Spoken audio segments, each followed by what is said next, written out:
Coming up next is the final poet in the first round. Give a round of applause for Ryan McClellan. So I write letters to editors of local newspapers in defense of fellow English teachers. My latest, technically, was in defense of an intern because that's what the district called her when they barred her from campus for hosting a poetry slam.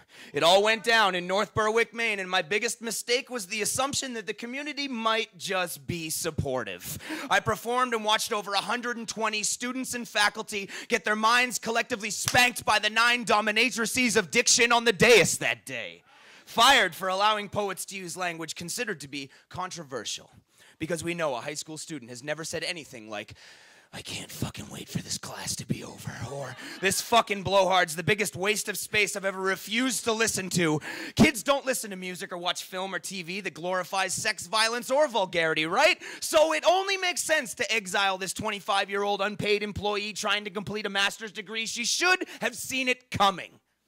Sad part is, there's no sarcasm there. We should have seen it coming. Instead of leaving that slam thinking, holy shit, I would have given anything to have had that happen when I was in high school, we should have just waited for that wave of adrenaline to break and sweep our dreams back out to sea. To the back burners of our minds, the junk drawers of our subconscious, the leper colonies of our hearts, we should have seen it coming. Because anybody that's taught public school will tell you, creativity is only afterbirth that slides out behind new paycheck punchers and wage slaves. Discovery of voice until those in power die off will continue to run forth to improving test scores to secure funding, skating kids through just to get them out of the building, and bowing to school board imperial mastery. How dare you even mention slam poetry? We know what that stuff is. Filthy, loud, obnoxious hippies, lesbians, and militants bent on spouting propaganda to a captive audience. We're only protecting our kids from things they shouldn't hear. It's not enough to tell them what to think, expect, say, feel, and wear. We need to take it further and assure the questionable material doesn't even reach 14 to 18-year-old eardrums. Seclude our daughters and sons until speech patterns become polished products of our conditioning, and controversial language will never again pose a threat to our safety. Except upon looking back, I realized that I may have uttered these foul words within the context of my sermon. I now stand before you a sinner, a lecher, a fool. I too have been corrupted by the demon of creativity. Who will rise up and stop me? Who will slap me down? Brothers and sisters, you must, for I fear another one of these evil words coming on. Shit! No, you must stop me now, for I fear I cannot stop myself. Fuck! You must stop me now, brothers and sisters, before it's too late. Because my letter to the editor was rejected. They said they already had a series ready to go, so publishing mine would just seem like piling on. Piling on? I'm a public school teacher. I'm at the bottom of more pig piles than a tailback with a shitty offensive line. And speaking of offensive, when you preach like your Reverend Sam Paris in The Crucible, it's more offensive than any Tarantino film, Wu-Tang rap, or epic slam poem. So save it. And shut the fuck up, because I'm trying to hear the art in the air.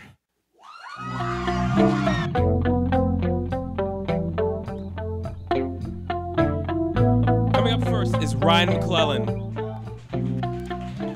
So now, instead of grabbing your collars and shaking the shit out of your subconscious by scratching down lines you've never heard, I've reverted back to writing a poem about writing a poem.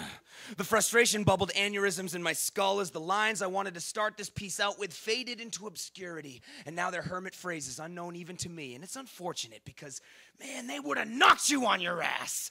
It appears that my fellow poets were born into a transcendental realm of creation where no thought is necessary and new lines crash over knuckles like waves over breakers, so you'll have to excuse this one, okay?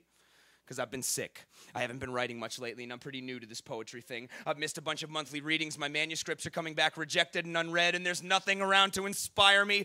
No strategy works. No coach is constantly correct, and it's not who you know, it's who you blow. And though no poet should be predictable, we all have 3 minutes to be original, 3 minutes to be virginal, 3 minutes to wonder if we'll get deductions for sharing too much, afraid to lend a hand to a floundering friend because that too is against the rules, and what could I possibly say that would even sound new?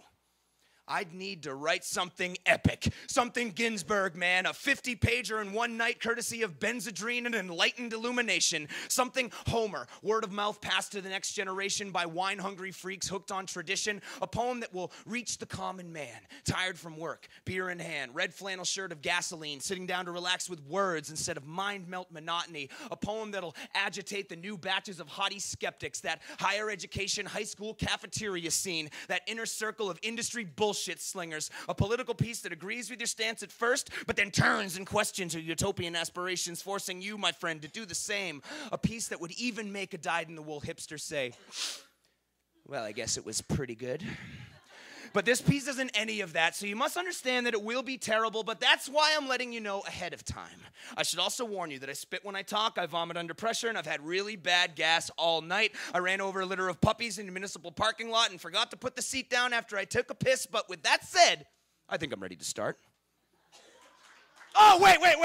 I forgot to list my influences. I forgot to tell you what this poem means to me. I forgot to tell you that this piece is new, that I forgot to revise, and now I can't remember the next line.